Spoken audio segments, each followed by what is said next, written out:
Now, any bike needs a bit of regular TLC to keep it in good condition. So what regular weekly checks can you make on your bike to make sure that it's safe and sound? Well, the first thing I'm going to use is one of these. This is a tyre pressure gauge, and I'm going to use it to check the tyres on this bike.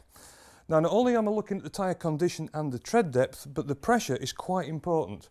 And in order to check the pressure, first of all I'm taking this dust cap off there, and then the pressure gauge clips onto the valve, and if I press that, there, it tells me exactly how much pressure's in that tyre. And of course the tyre pressures do need to be checked with the tyres cold, so don't do this immediately after a ride, do it first thing in the morning before you go out. Next, let's have a look at the engine oil. Well, on this particular bike we've got a sight glass down on the side of the engine here, and if I support the bike like this and pull it over towards me so it's upright, you should see the engine oil level there in the window, and that needs to be just halfway up the window, and that's quite correct on this bike.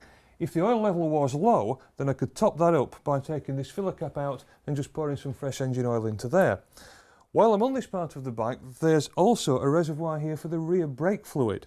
And as you can see, that fluid level there is fine, but if it did need any adding, I could take the cap off the top there and just top it up with a little extra brake fluid. Finally, at this end of the bike, the rear tyre also needs checking for tread condition and for the sidewall condition, and also, of course, for pressure. Now, on this side of the bike, the obvious thing I'm going to be looking at is the rear chain. The rear chain will wear as the bike is ridden and will need occasional adjustment. This one is fine, but if that was too slack, I could adjust it by slackening off the rear wheel spindle here and moving the wheel backwards.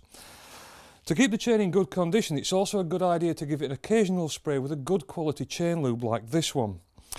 Finally, if you're not too sure what type of brake fluid or oil to use, or even what your tyre pressure should be, the owner's handbook is an excellent addition to your toolkit. Back to you, Fran.